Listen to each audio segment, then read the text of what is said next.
Ok, estamos en una nueva entrega de el Talkcast, el podcast especializado en el trastorno obsesivo compulsivo, trastornos relacionados y también trastornos ansiosos que vamos a estar cubriendo en nuestros distintos episodios. Hoy día estamos con una invitada muy especial. Ella es venezolana, pero actualmente también mexicana, por lo que tengo entendido. Belinda Núñez, ¿cómo estás? Muy bien. Sí, yo soy una chica Benemex. Benemex, me gustó, me Benemex. encantó. ¿Eso lo Sí, ya inventaste tú estamos o ya existe? nacionalizadas como mexicanas. ¿Cómo? ¿Ya existe ese término o lo inventaste tú? No, la comunidad venezolana aquí en México, sí, sí, nos Ya, se llamamos dicen Benemex. Benemex. Ah, Excelente. Oye, felicitaciones por esa nacionalización también. Me imagino gracias. que fue un largo proceso. Sí, Sí. literal. Oye, muchas gracias por entregarnos un poco de tu tiempo, que sabemos obviamente que es acotado.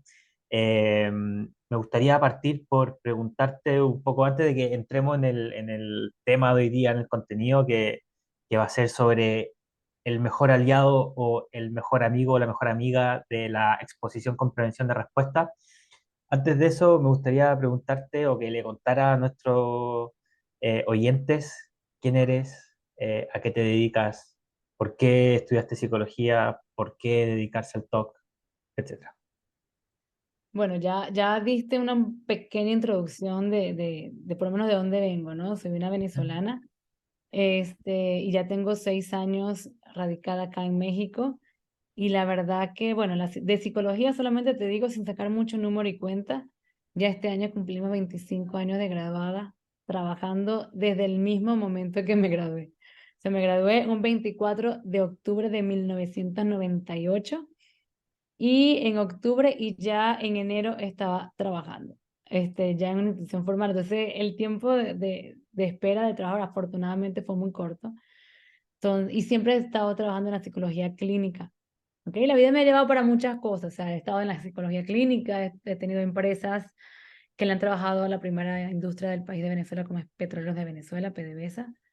Y eso me llevó a llevar un camino tanto en la psicología clínica como en la psicología organizacional, que me daba muchas herramientas para aplicarlas hasta en la clínica, como el análisis DOFA o FODA, como le quieran llamar en una. Ajá. O trabajo mucho con mis pacientes ese tipo de análisis a nivel personal. Entonces, he utilizado bastantes herramientas y trabajé durante 18 años hasta que me vine acá a México en una universidad siendo psicóloga jefe, donde me encargaba de todo lo que es el bienestar estudiantil de la universidad. Una universidad que llevaba 7.000 estudiantes, una matrícula de 7.000 estudiantes solamente en mi núcleo. Pero es una universidad que es la más grande del país, que es la universidad, la UPEL, Universidad Pedagógica Ya, Experimental del Ecuador. sí. Y la verdad que fue una experiencia maravillosa. Ahí me gradué como magíster en docencia universitaria en la parte de andragogía. Yo decía que nunca iba a dar clases.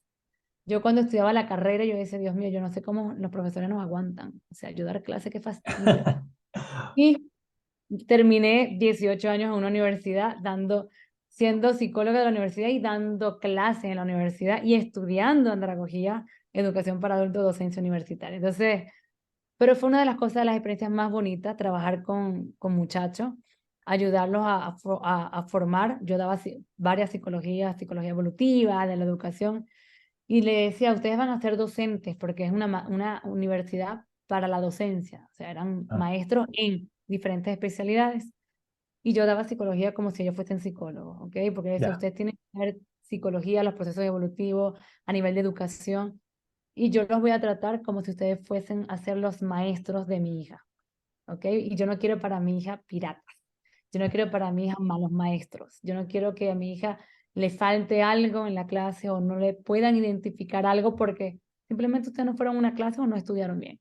Entonces, dar clase creo que me llenó, me dio muchas herramientas para hacer todo lo que hago ahorita, que mucho de nuestra carrera tiene que ver con psicoeducación y con Eso. psicoeducación, no solamente con los pacientes, sino a profesionales que están al mismo nivel que nosotros y ahorita estamos afortunadamente pues en niveles bastante altos que nuestra voz, nuestros conocimientos pueden llegar como especialistas y psicoeducar a personas importantes que van a marcar la vida de otras personas como son los pacientes, ¿ok? Entonces, ese ha sido como que mi background. Ya. Al llegar aquí a México, pues abrí la firma Sintoc y la parte de psicología siempre me ha apasionado. ¿Por qué estudio psicología? Pues típico adolescente, entré a la universidad cuando tenía 15 años, para ¿Qué? cumplir 16. O sea, fui bastante precoz, me gradué de 22 años de psicóloga. Espera, Entonces, entraste a la universidad a los 15 años. sí, 15 cumpliendo 16, sí, tenía como ¡Wow! 4 meses que había cumplido 16, sí. Y, Increíble. y la verdad que, tú sabes, típico adolescente conflictuado, buscando Ajá.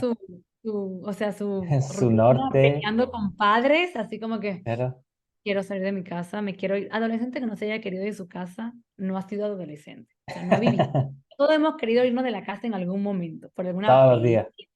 Sí, exacto. Y más que todo si tienes hermanos. Entonces, creo que Ah, la etapa de... yo conozco ¿Ah? solamente una hermana tuya. No sé cuáles son tus otros hermanos, pero Ah, tu bueno, ella ha hermana seguido también es mucho mis psicóloga pasos. y que seguramente la vamos Sí, a invitar algún día que venga al podcast. sí, claro, y con gusto te va a decir que sí, la verdad. Entonces, ella es Totalmente. la que siguió mis pasos, ella es la que somos cuatro, yo soy la segunda, ella es la tercera. Y ella realmente pues ha seguido mucho mis pasos a nivel de psicología. Hemos tenido la misma formación y desde que se graduó también trabaja conmigo. Ya tiene 19 años desde que se graduó trabajando conmigo. Y la verdad que el estudiar psicología me ha llenado mucho. Vengo de una familia entre educadores y médicos. Ya. Y desde los 9 años vivo en un hospital, mi papá es ginecostetra, y me Eso. gustaba la medicina, pero cuando me enteré que había que estudiar como 20 años, poder ser médico general y después especializaciones y doctorado que duran como 5 o 7 años, me dije, no, yo me quiero ir de la casa rápido. Ajá, Entonces, ajá. como ese Ah, adolescente, lo más cercano a me gustaba mucho la psiquiatría, pero ujú. en ese momento no sabía que para ser psiquiatra había que ser médico. Y yo dije, no, ya valió, es lo mismo, no puedo. Y fue cuando empecé a buscar las similitudes de la psiquiatría y la psicología. La psicología es una licenciatura, 5 años en mi Mm, país. Y dije, pues sí, de aquí soy. O sea, de aquí soy.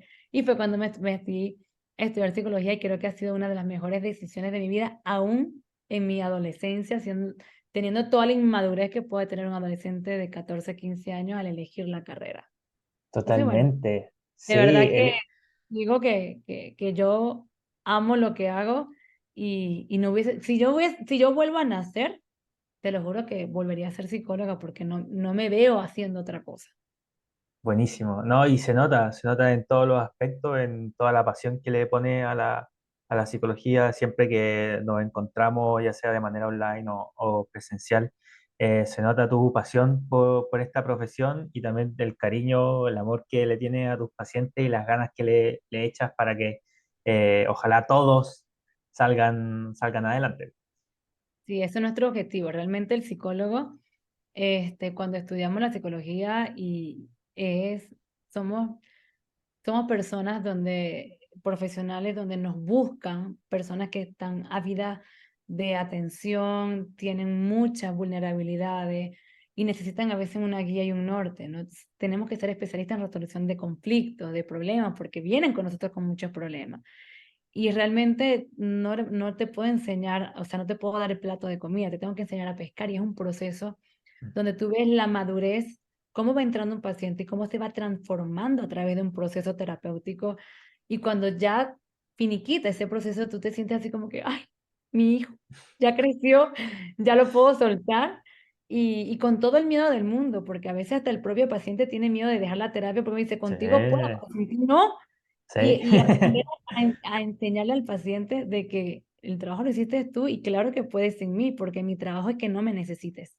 Es que tú tengas tus propias herramientas para poder seguir adelante. ¿Ok? Entonces, es un trabajo muy bonito, la verdad.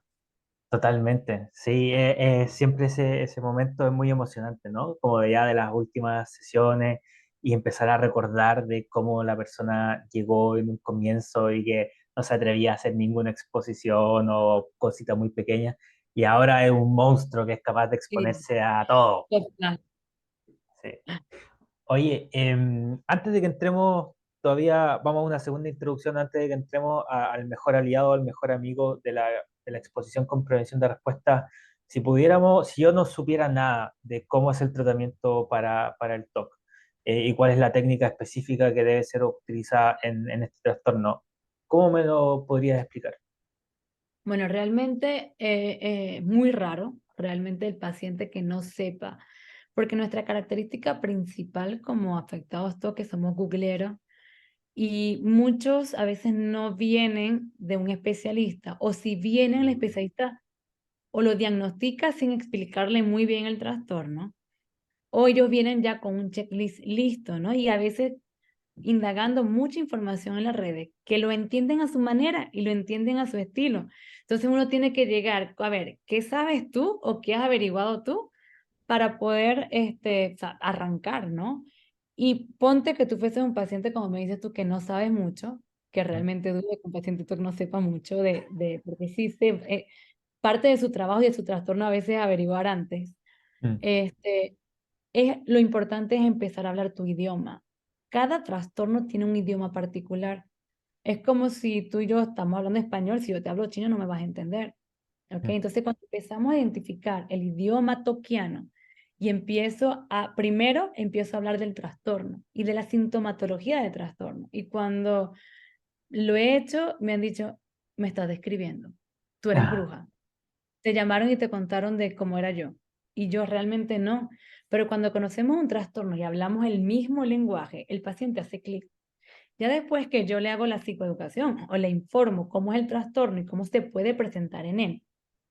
Porque inicialmente yo le digo, no me digas nada, deja que yo te hable, no me spoilees tu película, déjame que yo ujú, te hable y tú verás si te cuadra o no te cuadra, si te convence o no. Entonces, cuando le hacemos todo este abanico de información, de educación en relación a lo que le está pasando, se quedan así como que eres bruja. A mí más de mm. uno me ha dicho bruja, tú eres bruja ¿Y, porque hasta y el no eres pensamiento bruja? lo dice. A veces, a veces, pero tipo maléfica, maléfica al final de la Ya, historia era buena, ya. hizo todo por amor. Entonces, ya cuando tú enganchas al paciente y le hablas su idioma y te logra entender, empieza a trabajar y dice, yo sé que tú estás aquí para sentirte mejor, ¿ok? Mm, Pues todos queremos sentirnos bien. Y yo sé mm, que estás buscando un tratamiento. Y si tienes un tratamiento médico, como vienes del psiquiatra y ya tiene una medicación, pues como todo, yo tengo dolor de cabeza y quiero un paracetamol o quiero un analgésico. ¿Por qué? Porque quiero estar bien. Ya tienes la medicación que te está ayudando. Sin embargo, a nivel psicológico hay que hacer otros procesos. Y empiezo ya a hablar de la intervención de primera elección que se hace a nivel de la psicología y del enfoque que le estamos dando, que tiene que ver con terapia cognitiva conductual, porque algunos pueden venir de otra psicoterapia habladas, psicoanalítica, gestal, humanista, que vamos a estar claro que las respeto muchísimo, sin embargo, yo tengo formación, una de las maestrías que tengo es terapia cognitiva conductual, en donde sabemos de que yo trabajo en base a evidencia. O sea, yo soy mujer de ciencia. Si no está ujú, comprobado, como que para qué lo uso. Entonces, ujú, le doy la confianza al paciente de que la terapia no fue que yo voy a empezar a tantear, vamos a ver qué funciona, o vamos a tener fe para que las cosas funcionen, porque no es cuestión de fe. mm. Independientemente de la religión, yo soy católica y todo lo que tú quieras, pero le digo, no es cuestión de fe, porque si fuese así, pues nos vamos para la iglesia, rezamos un rosario, nos confesamos, prendemos la velita del santo y nos vamos para la casa. ¿Ok? Entonces es mucho más que eso, realmente. Es mucho más que un proceso. Y realmente, cuando ya le explico al paciente lo que tiene que ver con el enfoque terapéutico y todo lo que tiene, todo lo que esto conlleva, que dentro de la estrategia está la EPR, y que cada trastorno se maneja totalmente distinto y el por qué se maneja distinto. O sea, un dolor de cabeza no se va a manejar igual que un dolor de estomacal o una infección urinaria, y los dos me duelen. Pero hay tratamientos, hay antibióticos o hay analgésicos dependiendo de la parte del cuerpo o de dónde proviene. Entonces empiezo a explicarle esa diferencia de por qué la TCC, porque me han dicho, es que ya yo fui con un terapeuta TCC. Y yo sí, Mm. pero no todos los TCC son especialistas o subespecializados en el trastorno.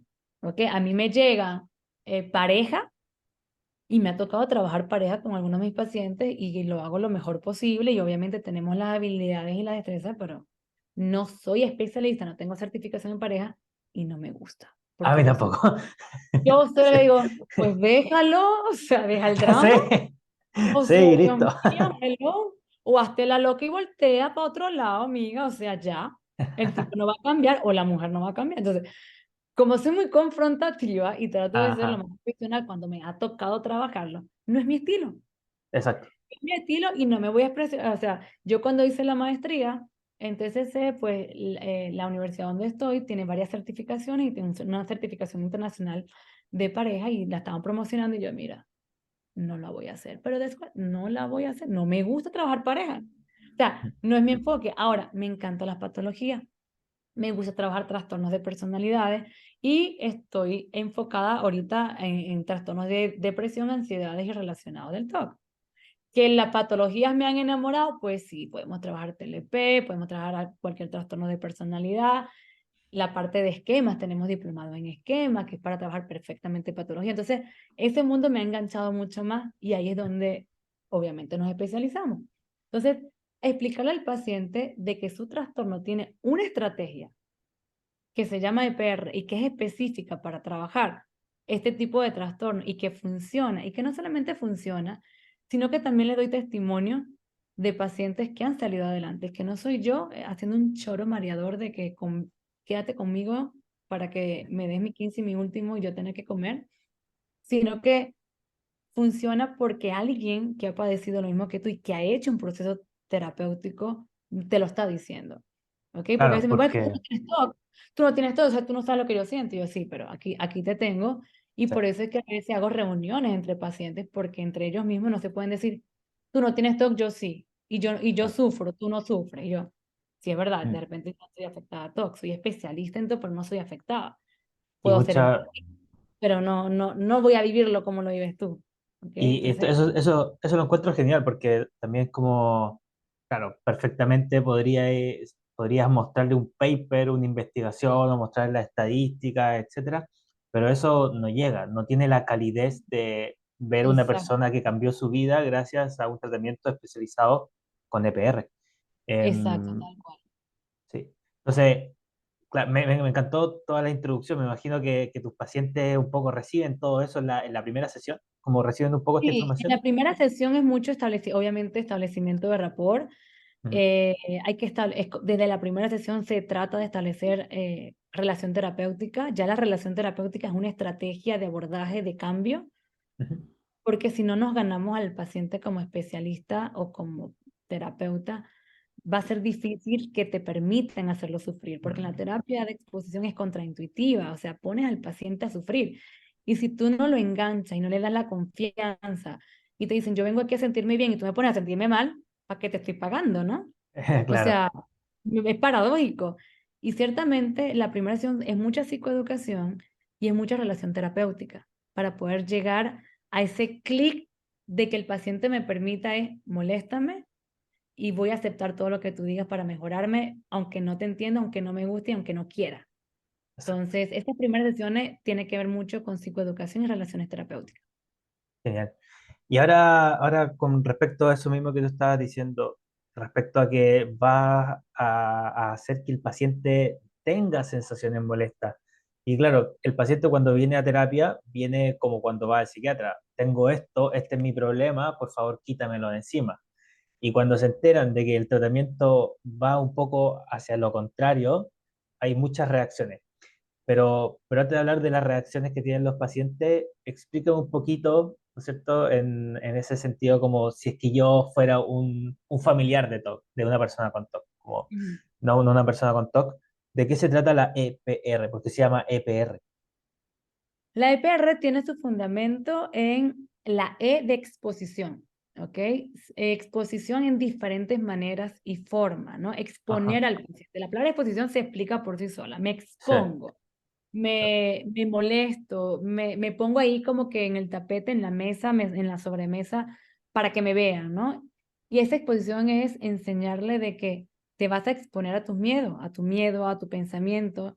Recuerda que la obsesión es muy variada y se puede presentar de diferentes maneras, a nivel de pensamientos, sensaciones, imágenes o impulso. Entonces, va a depender de la obsesión que domine la manera de exposición. Entonces, se le va a explicar si es un pensamiento intrusivo que tiene que ver más con TOC motores, como le podemos llamar, como contaminación, comprobación o verificación.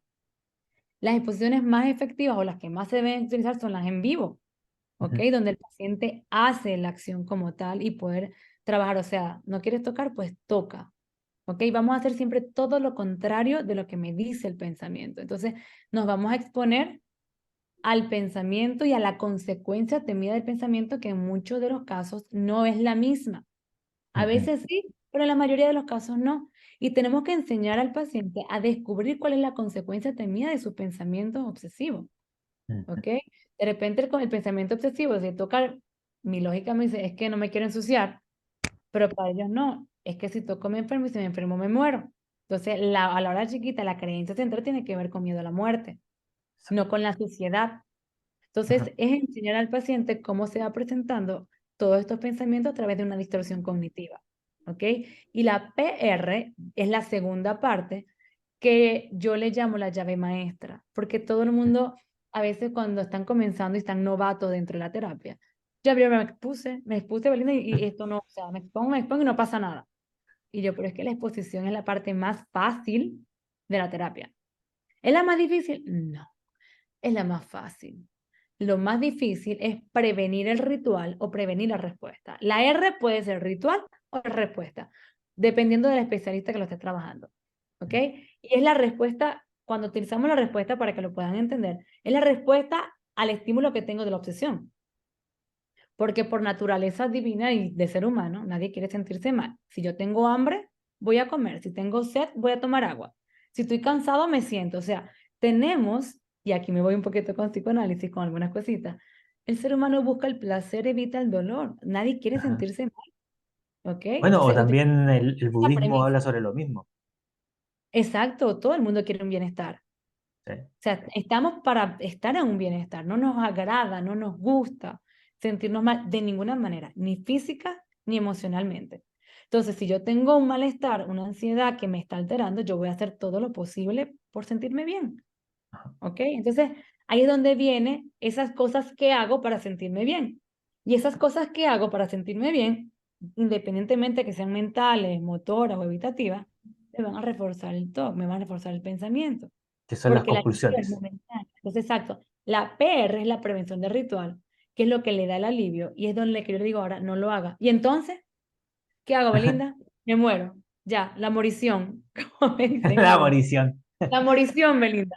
Y yo, no, no es la morición. Tenemos que aprender que para sentirnos bien, tenemos que aprender a sentirnos mal. Ajá. ¿Sí? Aprender a Porque no, sentirse mal. exacto, tengo que aprender a sentirme mal. Y a identificar que el malestar también es parte de mis emociones y que no está mal sentirse mal.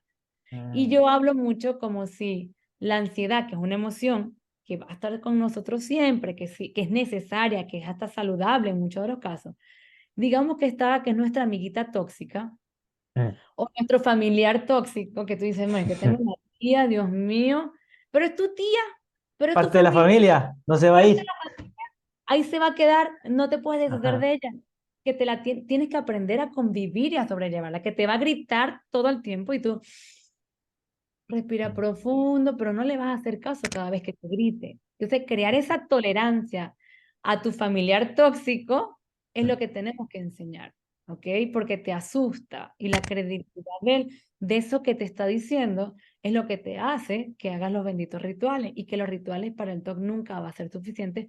Se pueden ir incrementando cada día, cada vez, y por eso muchas personas se incapacitan, pueden llegar a Mm. incapacitarse. Totalmente. Hay distintos grados de severidad en el TOC, Y total, ¿cierto? claro. O sea, hay grados que son más, no sé, subclínicos, leves, moderados, hasta los muy graves y muy graves, incluso resistentes, que Ujú. lamentablemente hay un pequeño grupo de un pequeño porcentaje de personas que no responden a ninguno de los tratamientos como de primera línea, pero la verdad es que la gran, gran mayoría de personas responden muy bien a la exposición con prevención de respuesta, sobre todo, bueno, y la terapia cognitiva conductual con EPR, sobre todo cuando el especialista está bien entrenado y tiene como un buen ojo clínico para adecuarse al estilo del paciente y para lograr que el paciente, finalmente, como dices tú, lo más importante, deje de hacer compulsiones. Se Ujú. exponga, sí, pero sobre todo que deje de hacer compulsiones. Y creo que en ese sentido es súper importante destacarlo una y otra vez, porque la Sí, exposición no ahí se... es donde está la educación, o sea, porque a veces la exposición es natural. O sea, Ajá, Belinda llega, o sea, mira, solamente yo les digo a mi paciente, Tú con que en la mañana abras los ojos, buenos días mundo, ya estás expuesto a muchas cosas. Entonces, el trabajo viene siendo siempre en la prevención de respuesta y una de las indicaciones que yo le doy a ellos es que le digo, olvídate de la terapia convencional. O sea, en algún momento podemos hablar y si hay una situación particular, pues obviamente vamos a conversarla y vamos a trabajarla. Pero me interesa trabajar el trastorno que nos está incapacitando, que nos está molestando mucho. Entonces, les digo que la EPR o la terapia de TOC es un entrenamiento a un nuevo estilo de vida. Es un Mm, entrenamiento a tener una prevención de respuesta siempre como estilo de vida. Ya cuando tú lo haces como estilo de vida, ya no es tanto trabajo, pero tengo que aprender a reconocer también cómo la obsesión puede ir cambiando o transformándose a lo largo de mi vida, porque a mm, veces no es lo mismo el pensamiento que tengo a los 15 al pensamiento que tengo a los 30, porque en los 30 ya he vivido, ya he tenido otras experiencias, yo tengo niñas de 7 años, 8 años, y yo te aseguro que no van a ser los mismos pensamientos intrusivos que vayan a tener cuando tengan 15 o 16 o 20, 30. Entonces, cuando yo aprendo, cuando yo les enseño a ellos la técnica, les digo, mami, estamos trabajando este pensamiento con estas prevenciones y qué bueno que ya me lo domine. Pero recuerda que te estoy enseñando la fórmula mágica. mm. Y le pongo metafóricamente, trabajo mucho con la parte de las matemáticas. El profesor de matemáticas nos enseña la fórmula para hacer algún ejercicio. No nos enseña los resultados de todos los ejercicios porque la matemática es infinita, los números son infinitos. Me enseñan la fórmula, practico varias veces en el salón y en el examen me pone un problema distinto, aplica la fórmula. Si yo sé hacer la fórmula, el resultado va a estar bueno.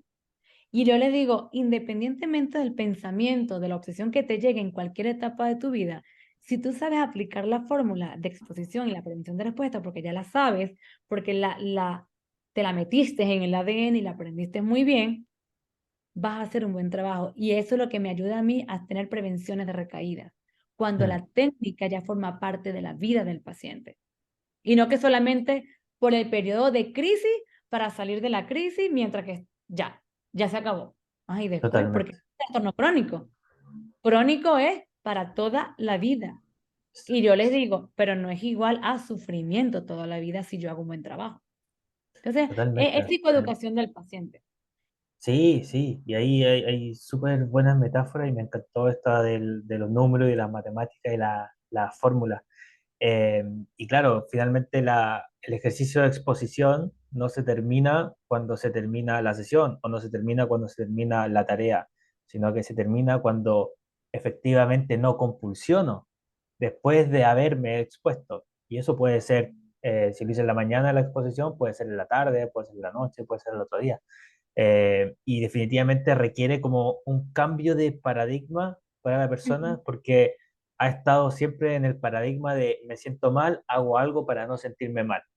Y por lo que podemos entender de la explicación de la EPR, eso cambia hacia un paradigma de me siento mal, comienzo a tolerar, ¿no es cierto?, ese malestar. Le doy la bienvenida a ese malestar. Tipo, llegó la vecina molesta nuevamente a poner música y bla, bla, bla, y no me deja tranquila. Ok, no puedo hacer nada al respecto. Simplemente me toca aceptarla y que se quede el tiempo que se quede.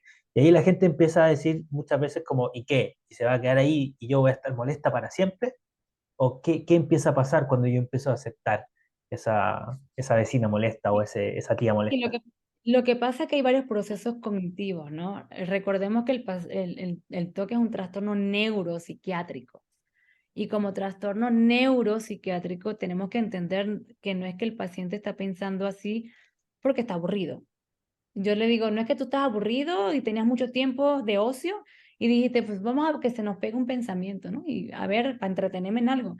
Tampoco viene porque te traumatizaste, tuviste un evento traumático de chiquito o porque te le caíste a tu mamá cuando naciste y ya, se te jodió la cabeza. Pues no, no viene por eso.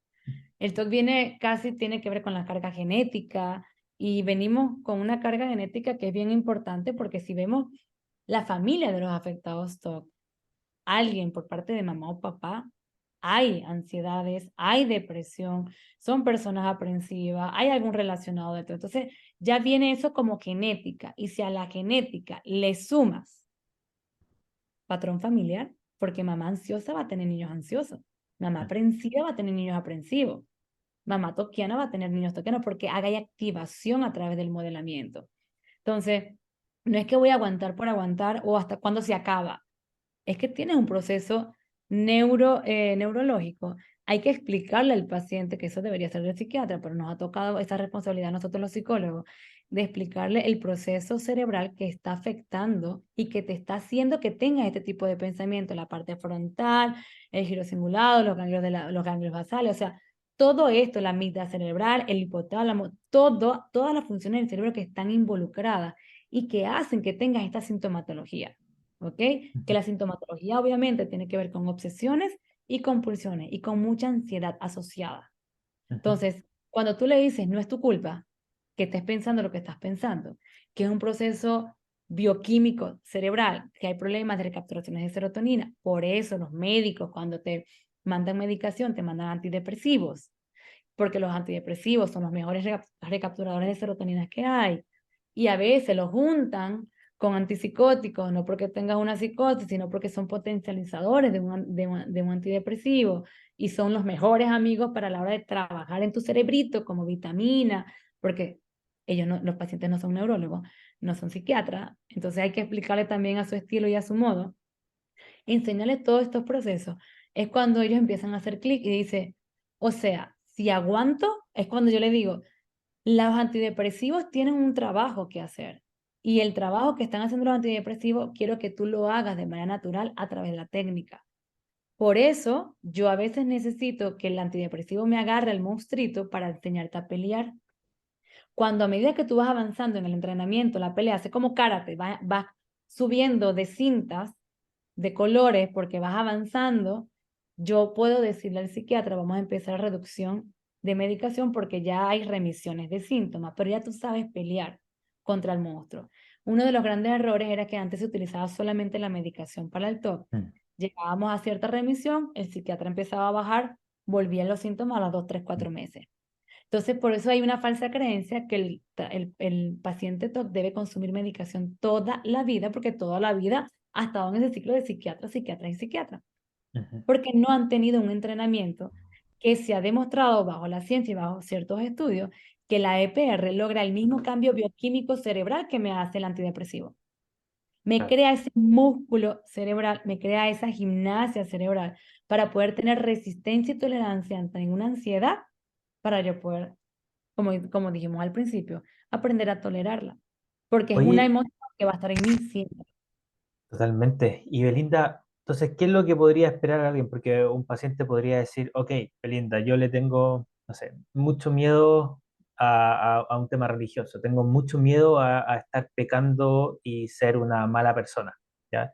Y que Dios me vaya a castigar. Típico toque de escrupulosidad religioso. Ujú. Entonces, vamos a hacer algún tipo de exposición relacionado a eso, es decir, probablemente si la persona tiene miedo a decir la palabra Dios, y porque cada vez que dice la palabra Dios, aparece la palabra, qué sé yo, muerte, o aparece una imagen mental que es muy, muy molesta, lo vamos a exponer entonces a eso que es tan molesto, ¿no es cierto? Y, Exactamente. y se va a exponer y va a aparecer mucha ansiedad y la persona puede decir, bueno, y me va a aparecer la ansiedad y qué va a pasar después. Sí, como te estoy diciendo, la psicoeducación es básica. No podemos avanzar a una exposición si el paciente no está totalmente psicoeducado porque a veces le va a dar mucho miedo. Y el Sí. miedo, aunque sea una emoción necesaria, saludable, nos puede llevar a trancar el proceso. Yo siempre le digo a mis pacientes cuando trabajo escrupulosidad, y yo tengo pacientes de todas las religiones, ¿ok? Ujú. De todas las religiones. Y a veces me dicen que yo soy atea porque me ha tocado hacer 10.000 cosas y yo le digo, no, yo soy católica, pero también soy profesional y para mí trabajar, esto es lo más importante, que tú estés bien más importante, ¿no? Siempre le digo, no voy a pelear con la fe, no voy a pelear con la religión, todo lo contrario, la respeto. Y yo les digo, si estoy trabajando con un católico, pues yo también soy católica, y aún así me atrevo a hacer este tipo de cosas. No voy a pelear con la fe, no voy a pelear con tu fe, ni con tus creencias, ni con tus valores. Eso lo vamos a mantener intacto. Voy a pelear y vamos, no voy, vamos a pelear juntos con un pensamiento intrusivo religioso. ¿Ok? Y estas van a ser las características. Me ha tocado trabajar con blasfemias a Dios. Yo aquí tengo vírgenes San Miguel de Arcángel, tengo a Cristo, tengo varios santos, tengo estampitas de diferentes santos. Nos ha tocado pisar la imagen de Cristo, nos ha tocado hacer blasfemias a la Virgen, pero Dios me va a castigar, Dios me va a abandonar, me voy para el infierno. Explícame al final de la historia cómo llegamos a esto, o sea, cómo tú consideras de que es el infierno o cómo tú consideras de que sí te está castigando. O sea, entonces empezamos a tratar de enfrentarlo y buscar la veracidad, o sea, ¿se cumple o no se cumple tu pensamiento intrusivo? ¿Se cumple o no se cumple tu miedo? ¿Ok? Me va a ir mal, Ok, a la otra sesión, ¿te fue mal? Y vamos a estar claro que las cosas malas pueden pasar, pues, te pudiste haber caído, pero ¿qué tanto fue eso? Porque le di el poder de. Entonces, es siempre buscar la veracidad y siempre tenemos que buscar evidencia a favor siempre nuestro, porque ahí es donde va. Necesito ir rompiendo esa credibilidad a través de la exposición continua y constante. No es que ya lo hice y listo. No, si fuese ya nuestra terapia durará dos sesiones. Mira, te lo lleva, toma el formatito y listo, ¿no? Sería estupendo, Eh, Sería estupendo porque bastante toque hay, te aseguro que eso sería como pan caliente, entra y sale, entra y sale. claro. Igual que tendríamos pacientes. Pero el rollo es ese, o sea, enseñarle al paciente que aprender a retar el pensamiento, Ajá, arriesgarme, vamos a ver si pasa o no, ¿ok? totalmente. Demuestra, o sea, yo estoy contigo y demostrar al paciente inicialmente que no está solo. Cuando el paciente tiene mucho miedo, yo hago la exposición con el paciente. Ah, ¿Ok? Lo hago con él y digo, yo voy a comer lo mismo que tú, yo voy a hacer lo mismo que tú, yo voy a insultar igual que tú y vamos a ver si nos pasa algo. O sea, yo me metí en el asunto, vamos a ver porque yo estoy también en riesgo. Si a ti te pasa algo, a mí también me tiene que pasar. Entonces es jugar y es tratar de ganarte la confianza, como te estoy diciendo, la relación terapéutica que tengas con el paciente para que puedas atravesar el miedo y que ellos tengan la valentía de enfrentar a su miedo. perfecto. Y creo que ahora que hemos tocado este tema, estamos ya en condiciones de entrar al meollo, al plato de fondo de este capítulo, que es el mejor amigo, el aliado de la exposición con prevención de respuesta, que es Ujú. el aprendizaje inhibitorio, ¿cierto? Entonces, en ese sentido, con el ejemplo que estábamos poniendo, ¿no es cierto?, de una persona que tiene una obsesión de blasfemias, y, ¿no es cierto?, y tiene esta intrusión de que quiere blasfemar contra Dios o recibe palabras en contra de la Virgen, contra los santos, etcétera.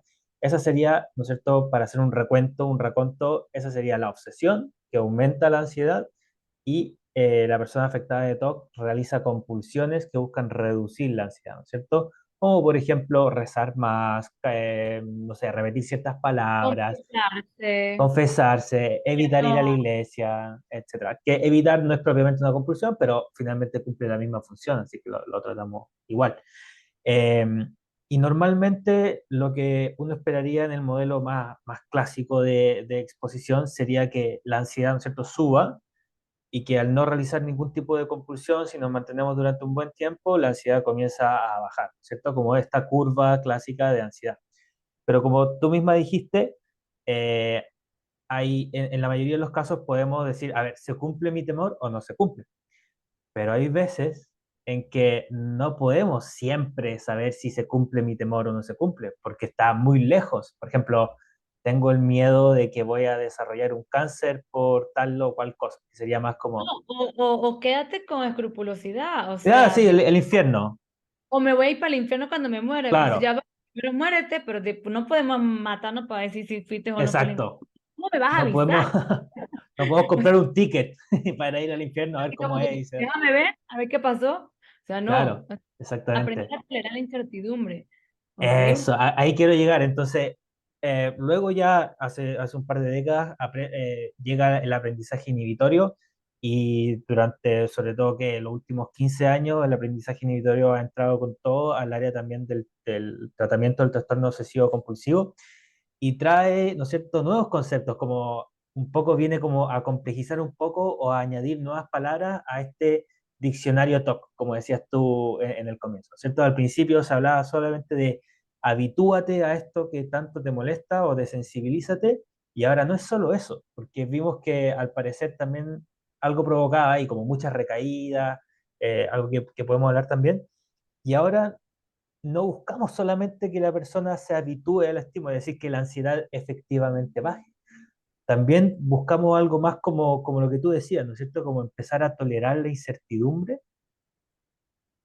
Sí, mira, como toda ciencia, como todo en la medicina, hemos avanzado, o sea, estábamos en pañales, la medicina va avanzando y la medicina de ahorita no es la misma medicina de antes, muchos trabajos que ya no se usan, o muchos procedimientos que ya se dejaron de utilizar porque Antes te ponían sanguijuelas, te ponían un montón ajá, de cosas que ya no ocupamos. que ya no se ocupan, entonces la ciencia, la medicina va avanzando, igual nos pasa en la psicología. Afortunadamente tenemos mucho nerd en la psicología donde me encanta la investigación y donde ojalá a mí me tocara estar en una investigación así que yo descubra el agua tibia. Pero bueno, por ahí vamos en el camino, ¿no? Pero sí, anteriormente acuérdate que comenzamos en este tipo de trastornos con desensibilizaciones sistemáticas, Mm, exposiciones, pero llegamos al punto donde la exposición como tal era la reina, era la clave y donde el objetivo principal era calmar al paciente. O sea, el paciente tiene mm, ansiedad y el paciente te lo pide. ¿Cómo me quito la ansiedad? Ah, tengo mucha ansiedad, pero ¿cómo me la quito? Y tú así, bueno, exponte y ya tú vas a ver la habituación, como dices tú. Llega el momento y yo en algún momento lo practiqué, como te estoy diciendo, no tengo 2 días trabajando esto. mm, Y en algún momento pues sí apliqué EPR pura, o sea, vamos a bajar la ansiedad. Y es como decirle, ¿cuál es el plato que te gusta? Ah, chocolate. Bueno, es como si comieras chocolate todos los días. Llega el momento de que bleh, te aburres, ya no tiene el mismo sabor. Entonces, ese mismo ejemplo te lo daba para explicarle un poquito lo que es la EPR básica que buscaba la reducción de la ansiedad. Y mm, sí, ciertamente funciona perfecto, funciona muy bien. El paciente se iba súper feliz porque después de 40, 50, una hora en la sesión exponiéndose, pues niveles de 10, mi tabla de regulación es de el 0 al 10, yo no lo llevo al 100, para mí de mm. 0 al 10 ya está. ¿Para qué Un cero tanto menos. ¿Para qué tanto número? Digo yo, pues es lo mismo. Entonces, del 0 al 10, ¿qué tanto te molesta? Y ya ibas viendo cómo a medida de los minutos iba bajando, iba bajando, iba bajando. Y el paciente aprendía que no compulsionar era porque no tenía ansiedad. Y Mm, para nosotros en aquel momento era perfecto. O sea, decías, bueno, logramos el objetivo, logramos que no compulsionara y que la ansiedad bajara.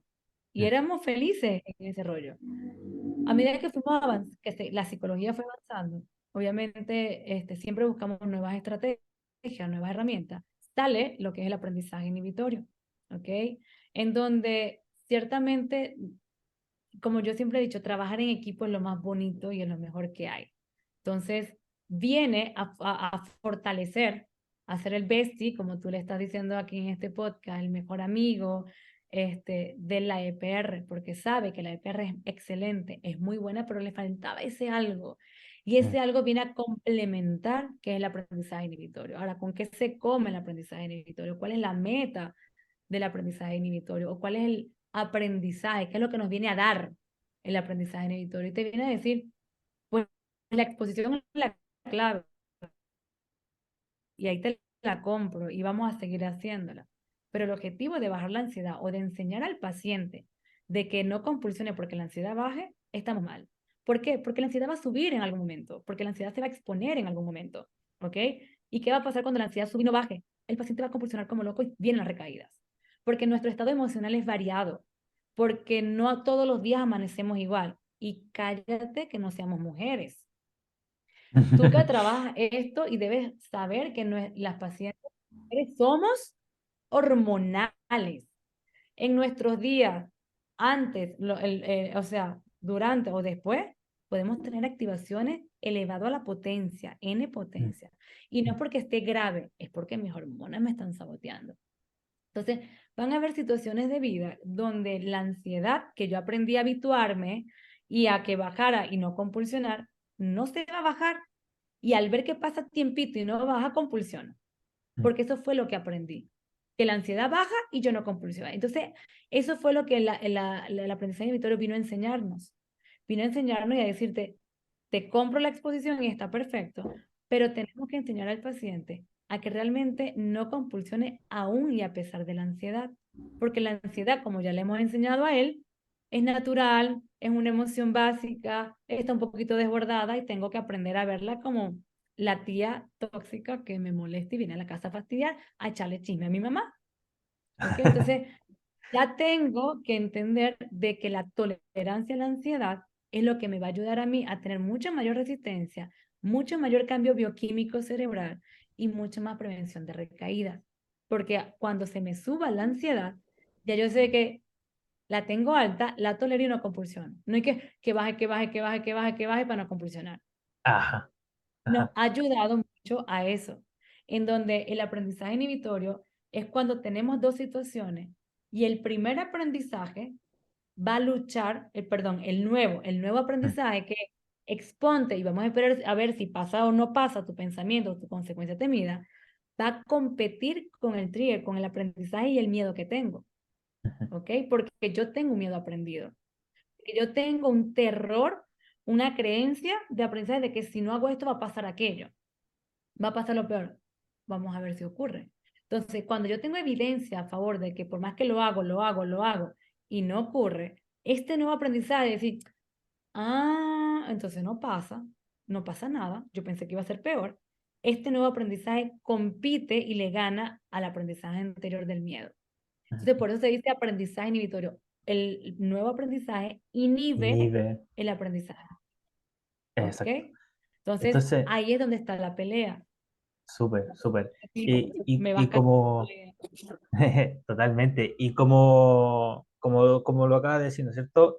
El aprendizaje anterior, antiguo, no es que se vaya, no es que se elimine, porque como dice también un psicólogo que probablemente todos conocemos en cuanto a los que estamos dedicados al TOC, que es Stephen Hayes, el cerebro no tiene algo así, si fuera una calculadora, el cerebro no tiene una tecla menos, es decir, que tú puedas eliminar un Ah, pensamiento o eliminar un ley. aprendizaje. Simplemente tiene multiplicación y suma. Entonces lo que está aprendido ya está aprendido, pero sí podemos sumar un nuevo aprendizaje que le compita al anterior.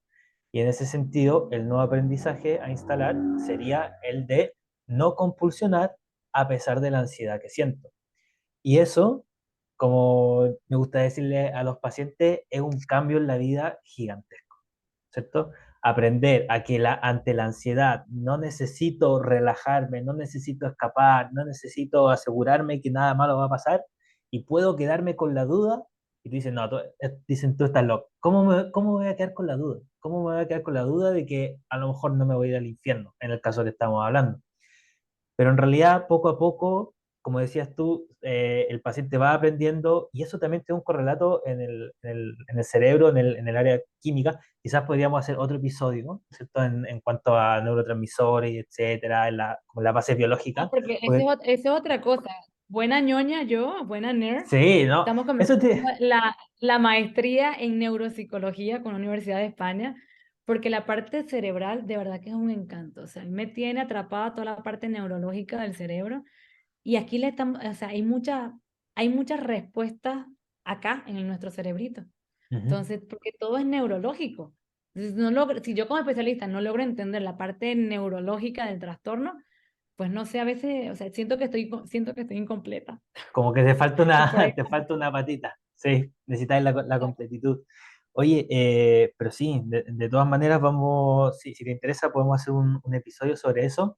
Y claro, te iba a decir que tú cuando chica no querías pasarte 20 años estudiando medicina, pero al final tú te pasaste 20 años estudiando psicología igual. ya sé, y cada vez que termino una maestría, digo, no estudio más, voy a descansar. Acabo de terminar una maestría septiembre del año pasado. Y ya estoy comenzando la de neuro y estoy inscrita en el doctorado. O sea, no sé cómo voy Ah, a hacer, quizás voy a vas a estar tener media que... loca este año que viene. eh, Y dije, si puedo, pero bueno, ahí un todavía no doble, sé. un Sí, clon. pero bueno. Oye, es- entonces, claro, finalmente que el paciente empiece a aprender a que se puede quedar con la duda. Me gusta ponerle algunos ejemplos eh, que son muy cotidianos, que no necesariamente una persona con TOC solamente los vive, sino que todo el mundo.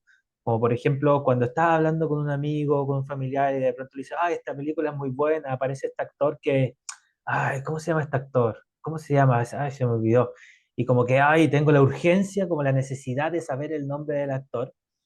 Creo que un poco el aprendizaje inhibitorio o la tolerancia a la incertidumbre te enseña un poco a que en realidad puedes quedarte sin saber el nombre del actor y Y lo seguir hacemos, adelante. todo lo hacemos. O sea, dices tú que recordándote una película que querías, pero tú Ah, te levantas en la mañana y tú tienes un plan y el plan se cancela y tú no sé qué voy a hacer hoy. O sea, algo tan exacto. básico como ¿qué vas a comer hoy? No sé, no sé. Y, o sea, sí toleran y mostrarle a ellos que han tolerado la incertidumbre en muchos aspectos de su vida y que esa tolerancia la vamos a potencializar en su pensamiento obsesivo. Ya ahí vamos siendo que, bueno, sí es verdad. Claro, tú has tolerado la incertidumbre. O sea, Mm, tú no sabes si te va a atropellar un carro cuando salgas de aquí. La verdad no lo sabes. Y esa incertidumbre la toleras. Entonces, cuando tú le haces ese clic, ellos te dicen así como que, sí, sí es verdad. O sea, dándole bajo sus propias experiencias y bajo su propio estilo de vida. Entonces, sí es bien importante con el paciente trabajarle en base a ejemplos, en mm. base a ejemplos de su cotidianidad, porque si no, no se enganchan al proceso terapéutico. Y un poco también mostrarle como, ok, está este camino alternativo que te estoy ofreciendo, que tiene toda esta evidencia, que ya has visto pacientes que se han recuperado, etcétera, que es el de muchas veces quedarte con la duda. El anterior camino era el de tratar de constantemente resolver la duda y tratar de llegar al meollo del asunto, tratar como de darle ese cierre, ¿no es cierto?, a la duda, quedarte con una cierta certeza. Y ya sabemos que ese camino a lo único que te ha llevado es a donde estás ahora, es decir, buscando atención, ¿no es cierto? Y este otro camino, sí, puede ser difícil, pero como dice una parte Jonathan Abramovich en su libro sobre los 10 pasos para... siempre se me olvida como el libro de Jonathan Abramovich, pero en una parte dice eh, el paciente tiene que aprender a que pone como en la cuenta corriente de hoy su sufrimiento, pero para estar tranquilo más adelante. Es decir, tú ahora tolera la duda, tolera la incertidumbre, tolera el malestar, pero también sabiendo que eso se va a pagar con intereses más adelante en una mayor tranquilidad. Ahora, no significa que va a ser una tranquilidad permanente, porque no, porque la vida, una vida feliz, una vida plena, es una vida llena de emociones también, Sube y bajas. totalmente. Pero para hacer una exposición también sirve un poco decir como, ahora voy a sentir todo lo que tengo que sentir. Voy a sentir todo el malestar que tenga que sentir y luego eso probablemente me va a ayudar a tener una vida en la que no necesito estar constantemente resolviendo una duda que ya aprendí que no puedo resolver. Un poco ahí también como la desesperanza creativa, ¿no? Como todo lo que Sí. has hecho no ha servido, creemos algo nuevo, a ver cómo nos va. Sí, yo les digo a los pacientes cuando entran a terapia y les muestro cómo va a ser el proceso y les doy la comparación de cuánto tiempo llevan diagnosticado, que muchos me llegan aquí ya grandotes. Le digo, pues tú el TOC no lo tienes de hace 2 años que entraste a un psiquiatra. Tú el TOC lo tienes y cuando empezamos a desmenuzar desde niño, tú desde niño, o sea, te estás dando cuenta porque empezamos a indagar en la parte de infancia eras aprensivo, hacías esto, y en adolescencia pasaba esto, o sea, desde siempre lo has tenido. Lo que pasa es que lamentablemente no tenían los recursos o la educación o mamá o papá, bueno, tú sabes como que es un trastorno que tiene muy poca información a nivel de público. Entonces tiene que llegar adulto para buscar ayuda. Entonces, ¿cómo ellos han vivido? Y le dije, y todo lo que has hecho, porque muchos vienen de psicólogos y psicólogos y de psiquiatras y psiquiatras. Y estás aquí, si estás aquí, Mm. ¿por qué no? Ninguna de las estrategias que has utilizado ha funcionado. Entonces yo paradójicamente le digo, mira, hoy es, no sé, hoy es 1 de junio, ¿verdad? Sí, creo, sí. Creo, por si acaso esto grabado, tú sabes, ¿no? Sí. Pero hoy, ejemplo, 1 de junio, 2023. 1 de junio 2024, 2025 va a llegar. ¿Cómo quieres que llegue? Porque el mundo no se va a parar porque tú estés sufriendo. Ay, pobrecito, Matías está sufriendo, tiene mucha ansiedad, que el mundo se pare hasta que él se arregle para poder seguir. No, el día no se para, el mundo no se va a parar. Los días van a seguir y yo no quiero que tú sobrevivas, yo quiero que tú vivas. Entonces, Primero de junio 2024, 2025, 1 o 2 años van a pasar, contigo o sin ti, con tratamiento o sin tratamiento. ¿Cómo quieres verte de aquí a un año? ¿Cómo quieres verte de aquí a 2 años? Porque el tratamiento de TOC tampoco es corto, y Mm, mucho menos si ya viene medicado. En Sintoc, que es la firma que yo lidero, tiene como política no dar de alta si el paciente está medicado, porque mm, lo considero trampa. O sea, lo considero de que estoy dando de alta a un pseudo bienestar agarrado por medicación. Yo tengo que dejar al paciente estable, entrenado en su nuevo estilo de vida con la nueva estrategia, sin medicación. Y ahí te va los pacientes refractarios, pues, que son muy pocos, afortunadamente. Y los refractarios porque vienen ligados con otro tipo de trastornos que por lo general están saboteando todo el proceso. Entonces, sí es importante que el paciente entienda que puede llegar a vivir sin medicación y que en algún momento si tiene crisis puede estar medicado otra vez. Pues sí, es como si yo sufro de migraña menstrual, pero no voy a pasar los 30 días tomando analgésico. Yo ujú. tomo analgésico cuando me dé la crisis y ya está, y lo tomo por 3 días. ¿Ok? Entonces, si hay una crisis en 2, 3, 4, 5 años, pues volver a la terapia o para retomar ciertas cositas, para volverme a enfocar, que no va a ser igual que como iniciaste al primero, inicialmente, o volver a una medicación porque sabemos de que el proceso neurológico a veces nos sabotea mucho, pues está bien, pero nunca va a ser como al inicio, siempre va a ser el camino más fácil porque ya sabes transitar, ese camino ya lo hiciste y no va a ser como al principio que venías a ciega y qué voy a Mm, esperar, ¿no? Entonces, es totalmente, enseñarle eso al paciente que es un nuevo estilo de vida y que es un proceso que va de la mano con tu terapeuta y que sí, de que realmente el mundo va a vivir contigo sin ti y que la idea es que vivamos en él y que lo vivamos lo mejor posible, ¿ok? totalmente. Sí, y esas recaídas no son una vuelta a foja cero, son siempre ya con un camino avanzado gigantesco y bueno, va a haber que seguir caminando más y esforzarse un poco más, pero todo lo aprendido ya está ahí, incluso en un nivel de neuroplasticidad, neuroplástico ahí en el cerebro, ya hay vías neuronales que se Sí, adaptaron a esta nueva conducta. y aquí voy a aprovechar, en Sintoc hemos planteado, como estoy en esta onda de aprendizaje a nivel neurológico, en Sintoc hemos trabajado, tenemos el equipo del TDCS, Ajá. que es la neuromodulación, ¿ok? La Ujú, estimulación cerebral de corriente directa, y ujú, la verdad que nos ha funcionado súper bien, ¿ok? O sea, la neuromodulación se ha trabajado para trastornos tanto neurológicos como psiquiátricos, y dentro de los psiquiátricos está la ansiedad, depresión, TOC, TDAH, craving, demencia, o sea, una serie de cantidad, autismo, donde se ha demostrado que esta estimulación cerebral funciona perfecto. Y nosotros trabajamos la neuromodulación en conjunto con la exposición. O sea, mientras que el paciente está en su estimulación cerebral, estamos haciendo el paciente exposición en donde intensifico y altero y molesto la parte cerebral que está siendo afectada para que el gorrito de neuroestimulación me funcione mejor. ¿Ok? ujú, Entonces, siento que vamos por buen camino. Siempre vamos a buscar la mejor herramienta para ofrecerle al paciente. ¿Por qué? Porque no todos los tratamientos funcionan de la misma manera. Y hay ujú, pacientes muy reacios a medicación, que están intolerantes a la medicación y que tampoco podemos dejarlo a la deriva. Yo cuando estaba comentando, y creo que tenemos un colega, amigo, maestro que nos ha enseñado muchas cosas como Caleb Black, ujú. y yo hablo siempre con él y Caleb lo está utilizando desde 2018, 19 la neuromodulación. Y cuando yo le planteo y le paso toda la foto, me dice, me encanta. Y le dije, no estoy tan pelada en el asunto. O sea, porque también este tipo de aparato está aprobado por la FDA, o sea, está Sí, aprobado por sí, instituciones médicas reconocidas de que funciona. No solamente totalmente. marketing, de que la gente está mal y vamos a vender esto para que ellos piensen que se van a sentir bien. No, es porque hay evidencia científica de que estas estimulaciones funcionan para estos tipos de trastornos o de enfermedades que tiene el paciente. Entonces, siempre nosotros como profesionales debemos buscar el beneficioso y no encasillarnos y encerrarnos, es esto, es esto, es esto y es esto. No, siempre puede haber más opciones porque los pacientes son variados y vienen en Totalmente, una cajita de Pandora. No sabes con qué te va a totalmente. llegar. Te vienen por TOC y terminas con TLP o bipolaridad, depresión, narcisista, que tú dices, ok, gracias. ¿Por dónde comienzo?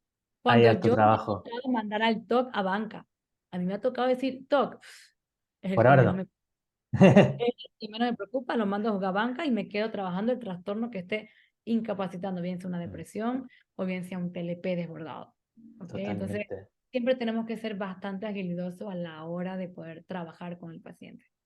Oye, Belinda, si puedes clonarte, sé que tienes poco tiempo, pero creo que investigar a estos pacientes que han sido tratados con esta nueva tecnología de estimulación, ¿es estimulación transcranial? Sí. Sí, Está ya, estimulación magnética transcranial, sí, sí. ya, Está la profunda y sí, está la, está yo, transcranial, ajá, yo tengo el gorrito del TDCS, ya, que es un gorrito portátil, hasta el paciente se lo puede llevar para su casa, se le enseña, es súper bacán, cómodo para buenísimo. trabajar. Yo no lo doy a domicilio porque No, pacientes me porque se aplican aquí y es el mismo, o sea, es el mismo sí, aparato que tengo, obvio, pero lo aplico aquí en la terapia y obviamente bajo la supervisión, bajo la total, supervisión. Yo totalmente. particularmente mi protocolo son 22 sesiones. De Ujú, lunes a viernes son sesiones diarias, son 4 semanas seguidas, se descansan fin de semana y las dos que quedan son con cada 15 días de refuerzo. Y de ya. verdad que los cambios me han sido espectaculares. Y sí, estoy tratando de hacer, llevo como un conteo del Eh, white box, del e-box inicial, del finalizar y de cómo ha avanzado y cómo claro. porque es un tratamiento intensivo. Imagínate tú, estimulación cerebral y terapia un mes corrido, seguido, continuo, es un trabajo intensivo. El paciente Totalmente. mejora muy rápido y logra, más que todo para pacientes muy severos o resistentes al tratamiento médico, ven el cambio y te dicen, y ya es mucho más fácil después comenzar semanalmente a la adherencia al tratamiento, porque ya le estás dando como que la vitaminita al cerebro, esa plasticidad cerebral, esa disonancia que necesitamos para poder arrancar, que es lo que más le cuesta a un paciente. No, buenísimo. Así que ojalá sí hacer una investigación, grupo control, grupo Sí, con, ¿cierto? Con este otro tratamiento, a ver cómo, si, ¿cierto? Como dijiste tú, ¿no es cierto? La evidencia es súper importante sí, total. y ya tiene evidencia, ya sabemos que funciona, pero seguir fortaleciendo esa área creo que sería genial. Y sobre todo desde Latinoamérica, que en nuestros países, de que si algo carecen es de investigación y investigación en psicología, uf, peor todavía. Muy poca en el área de la psicología científica, quizás en otras áreas más como sociales o comunitarias y cosas así, sí, pero en el área de la psicología clínica o experimental también muy poca, así que creo que sería un tremendo aporte, sería bacán. Y aprovechando de hablar de eso, ya que estuvimos hablando también de los genes en algún momento, hablar un poco también de latino por último. Yo sé que tú también estás en Latino, formas parte de la red de Latino, de la iniciativa Latino. En Chile también están en Bolivia, están en Argentina, están en Brasil, están en todas partes, que es este estudio que lo que busca hacer, ¿no es cierto?, es identificar ciertos factores genéticos que podrían estar ayudando, propiciando la aparición del trastorno obsesivo compulsivo o relacionado en población latina. La mayor parte del banco genético de TOC mundial actualmente está compuesto, creo que por algo así como 95% de personas con ascendencia europea. Entonces, diversificar ese banco es absolutamente fundamental. No sé si te gustaría hacer algún llamado a profesionales o a las personas que estén interesadas, afectados de TOC, que estén interesados y que puedan acercarse a ti y también, bueno, dar dónde te pueden contactar si quieren tomar terapia con SINTOC. Sí, mira, realmente siempre aplaudimos las iniciativas de investigación, como dices tú, hay una necesidad, hay un vacío de Mm, investigación y la gente sigue, o sea, seguimos teniendo padecimientos sin a veces buscar. Yo siento que la mayoría de los padecimientos tienen solución. Lo que mm. pasa es que no hay investigación que nos hayamos dedicado a la solución de esos conflictos. Ah, Y el TOC, como sabemos que tiene esta carga genética, yo aplaudo la iniciativa del doctor Ergen Storch y Jim Crowley, tanto en el Hospital de Baylor de Houston y la Universidad de Carolina del Norte, que tuvieron esta iniciativa de hacer este estudio internacional en latinoamericano, este estudio de la genética del TOC latinoamericano, y me siento súper orgullosa, complacida, honrada de poder ser partícipe a través de SINTOC acá en México. Yo estoy en Guadalajara donde ya estamos dando luz verde, vamos a iniciar ya con el proceso, ya estamos listos, ya tenemos todas las aprobaciones para iniciar con estos estudios. Y bueno, como dices tú, o sea, no solamente Sintoc o el Hospital de Vera, o sea, es un equipo internacional en muchos países que estamos trabajando como arañitas para poder lograr y poder recabar todos los datos necesarios, para poder darle respuesta a esta población que a veces siento que está desasistida, que necesita saber por qué tengo lo que tengo. ¿Ok? ¿Por qué me está pasando lo que me está pasando? Ah, es genética, ok, así como heredaste el color de cabello de tu mamá, pues, y la nariz de papá, pues también de repente el trastorno. Y no para culpar a alguien, sino no sabemos si en algún futuro podamos desarrollar algo a nivel médico, biológico, que pueda privar este gen que nos está afectando y poder decir, lo paré. O sea, pues que la ciencia es así. O sea, muchas enfermedades son así. Matías, no te escucho nada.